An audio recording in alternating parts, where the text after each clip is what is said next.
Serapium, temple des secrets.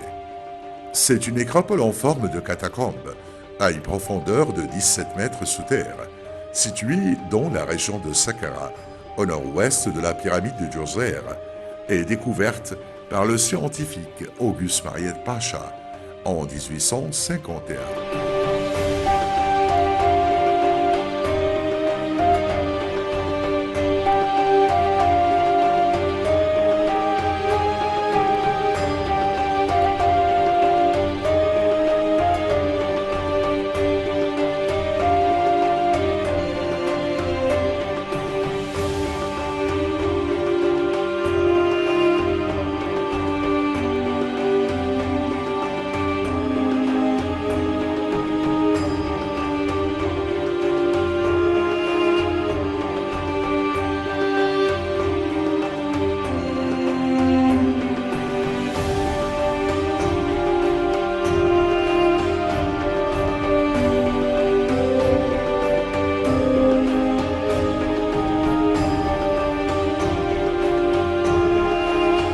Le début de son histoire remonte à la 18e dynastie Nouvel Empire. La nécropole était consacrée à enterrer les momies des Voapis dans d'énormes cercueils en granit.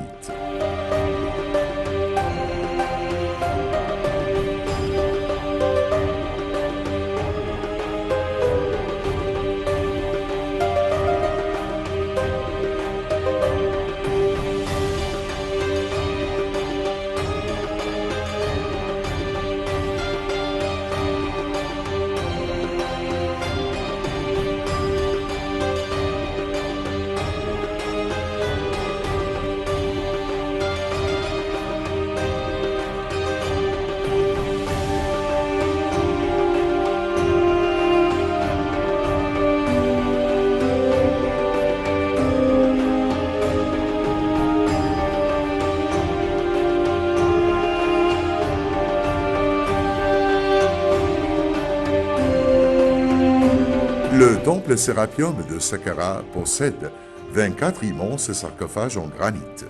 Le couvercle du sarcophage pèse 30 tonnes et le corps du cercueil lui-même 70 tonnes.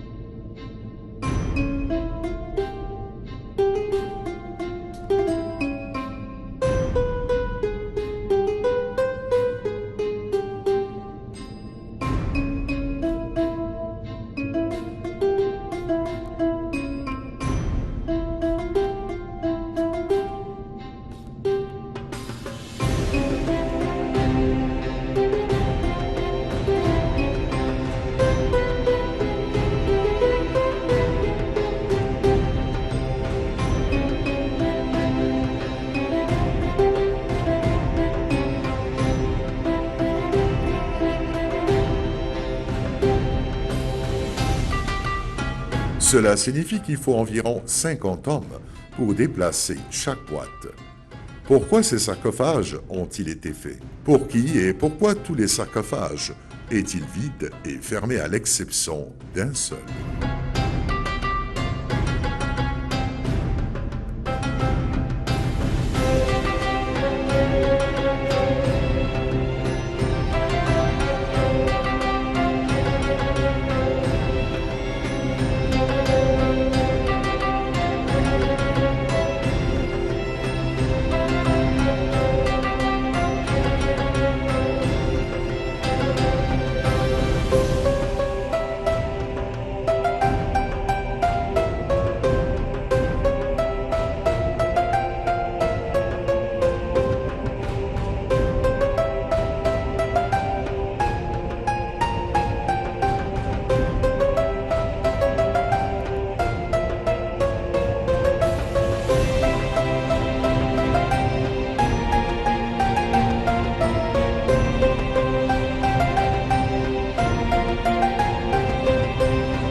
Et pourquoi aucune momie et dépouille du Voapis n'a été trouvée dans l'un d'eux, comme a affirmé Auguste Mariette Pacha, le découvreur de la tombe?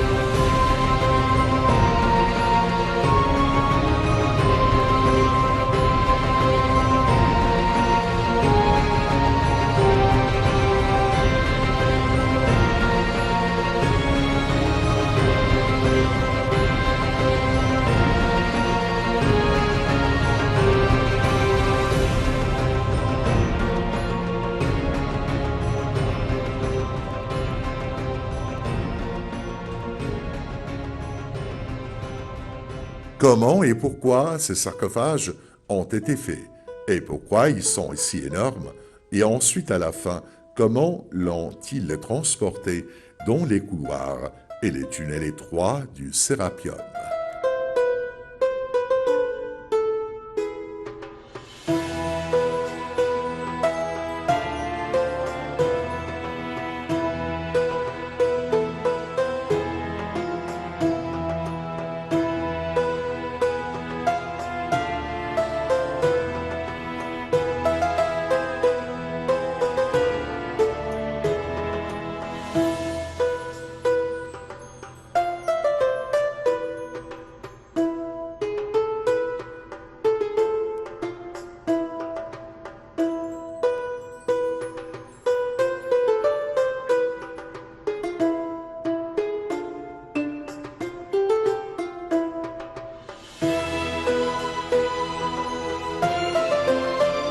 Les catacombes du Sérapium en elles-mêmes sont un dilemme.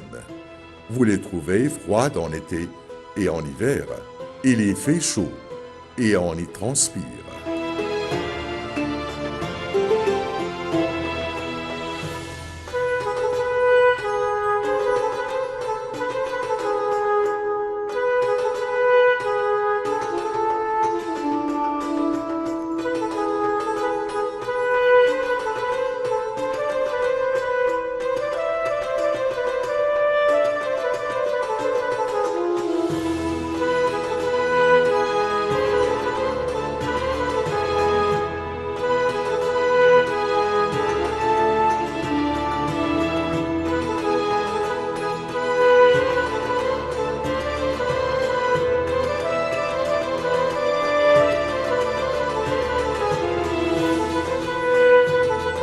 Les tunnels font 400 mètres de longueur creusés au cœur du rocher du plateau de Saqqara et ne sont pas au milieu du sable.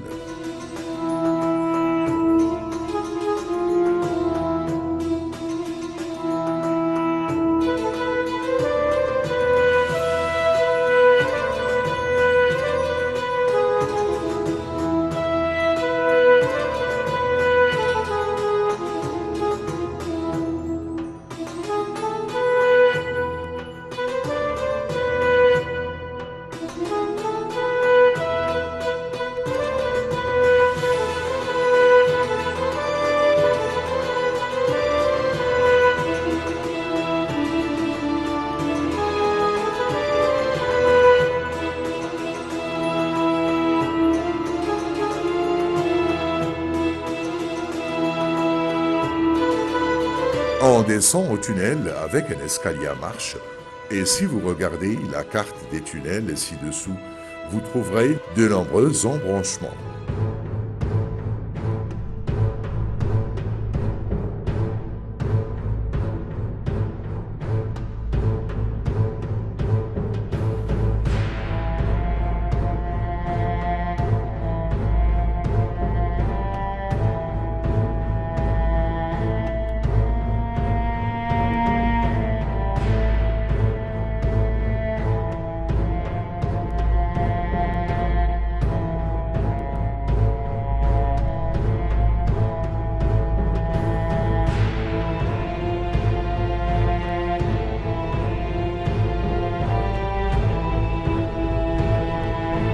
Dans le tunnel principal, il y a des espèces visibles sur la carte et il y a des embranchements et si nous regardons le couloir principal, nous le trouverons droit.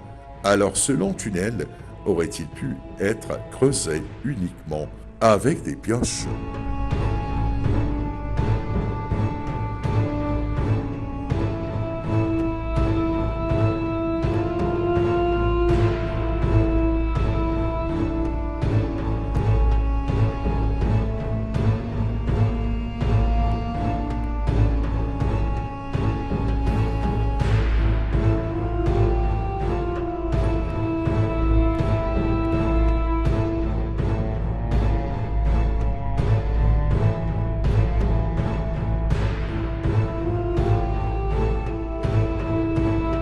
Les tunnels du Sérapium n'ont qu'une seule porte, qui est considérée comme l'entrée et la sortie. Donc la vision à l'intérieur des tunnels, même lorsqu'il y a du soleil, est très sombre.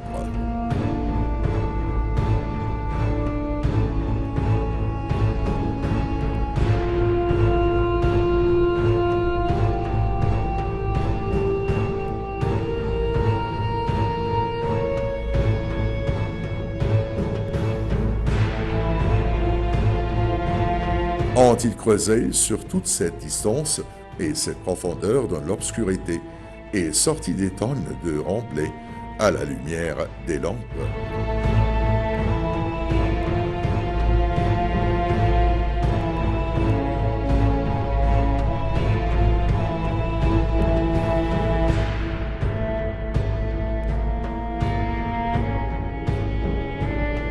Curieusement, il n'y a qu'une trace de placement de lampes sur les parois du tunnel.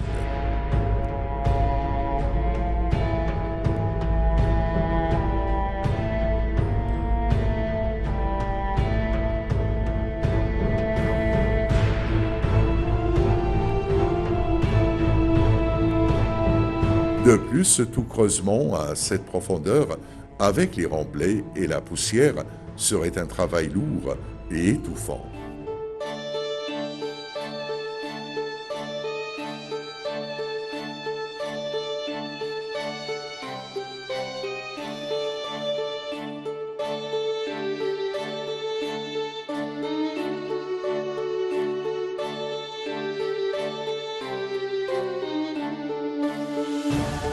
Compte tenu de la rondeur et de la rectitude du tunnel, une main humaine peut-elle être capable de creuser un tunnel avec une telle précision, rectitude à cette distance? Mais on peut dire que cela est impossible sans une machine de forage.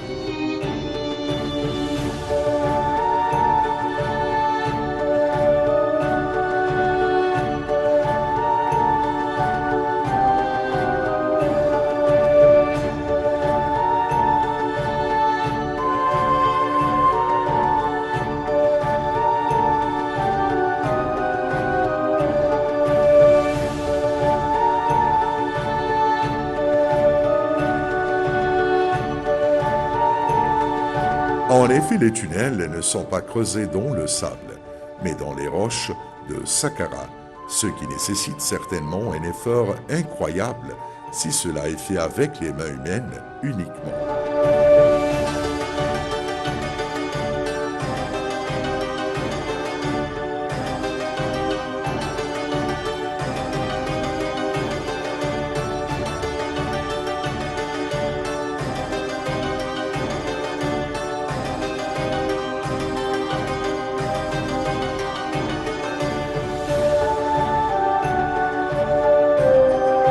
Mais ce sont des machines puissantes qui ont accompli ce travail. Quand nous regardons notre civilisation contemporaine, nous constatons que si nous voulons creuser un tunnel comme celui-ci, nous aurons besoin d'une machine de forage de tunnel.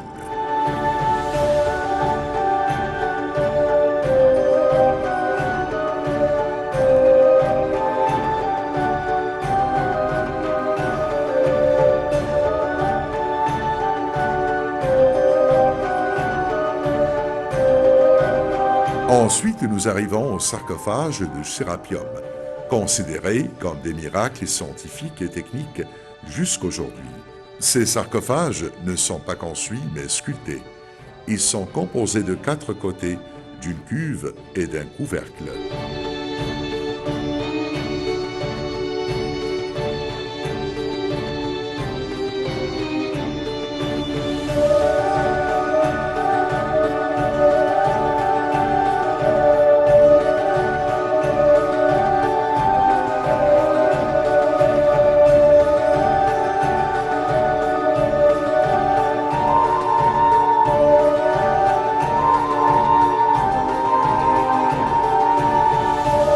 Le corps du sarcophage est sculpté en découpant un bloc solide de granit dont les carrières du sud du pays, comme Luxor, Assouan, le Soudan, le Sinaï, la mer Rouge et Fayoum.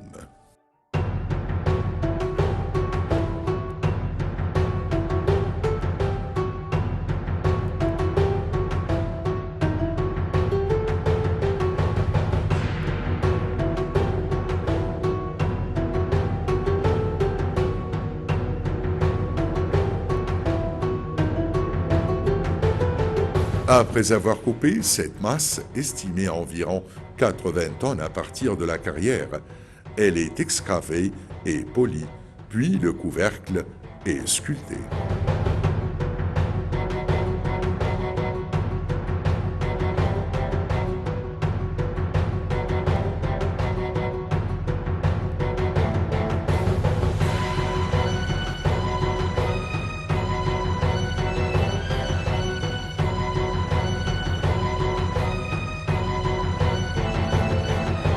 Les sarcophages sont tous faits de roches très dures, granit rouge, granit noir, basalte, schiste, quartz, qui sont des rochers qui ne peuvent être traités que par des tailleurs de diamants.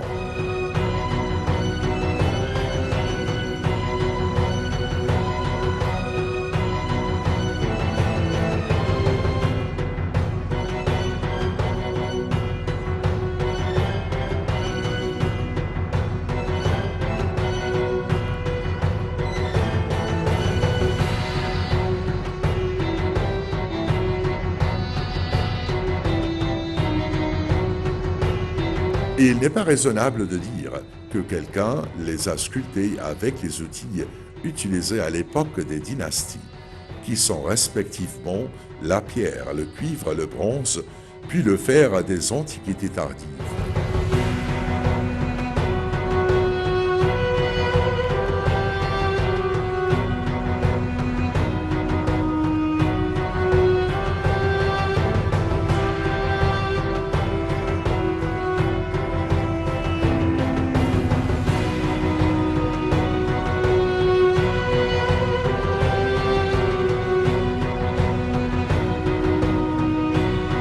Il n'y a aucun doute que les pelles et les outils primitifs ne peuvent pas produire un ouvrage unique, comme le Sérapium.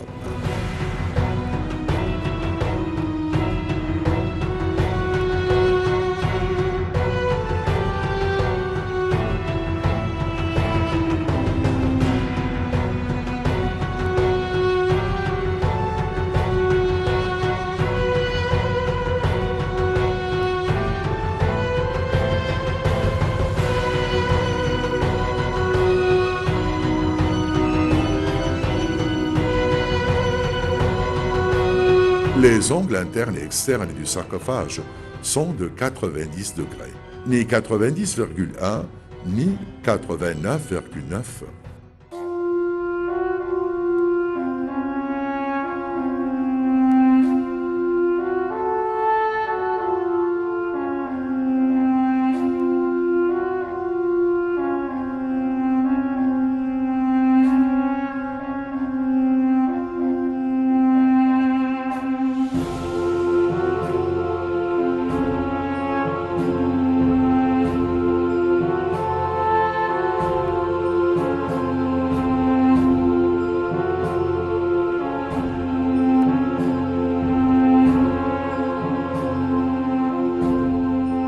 Aussi, le coefficient de Planetti est de 0,02%, un degré qui ne peut être atteint qu'en utilisant des machines de haute précision ou une technologie optique comme les lacets, afin d'obtenir une Planetti complète.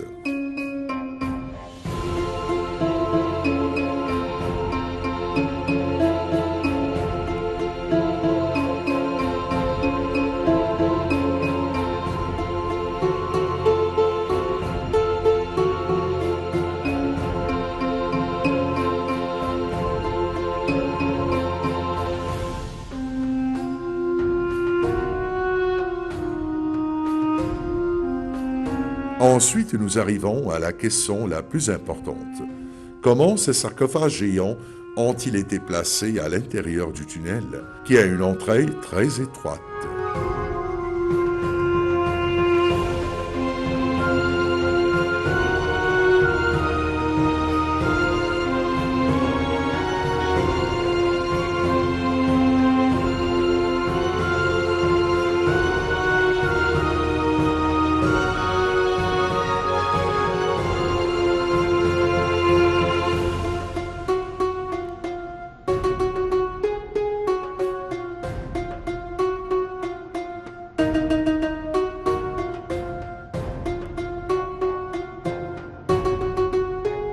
il est à noter que le roi Farouk a essayé de retirer l'un des sarcophages du tunnel et a utilisé de nombreux ouvriers et mulets. Il n'a pas pu le déplacer de sa place que de quelques mètres, et il est en place jusqu'à présent.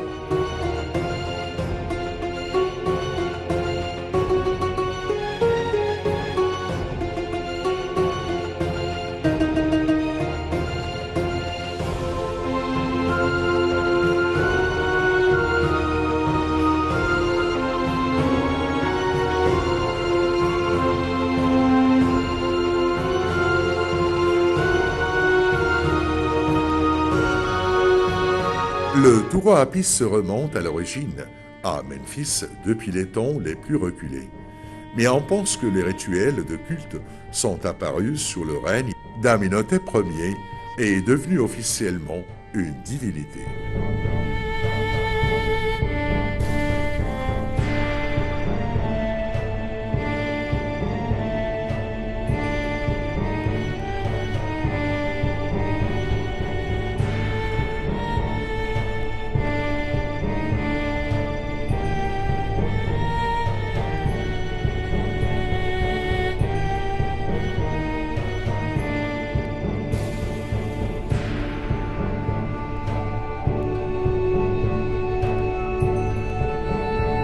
Les prêtres du Touro Apis à Héliopolis se sont alliés aux prêtres de Ptah à Memphis pour élargir leur sphère d'influence.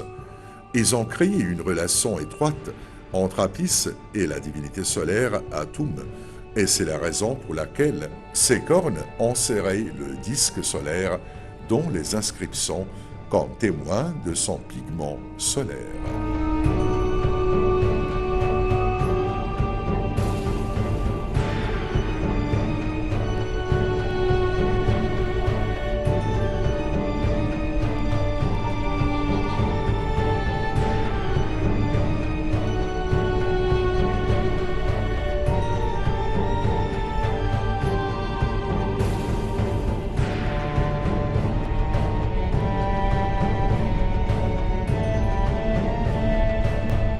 La vénération du Touro Apis ne prend pas fin qu'avec la diffusion du christianisme en Égypte.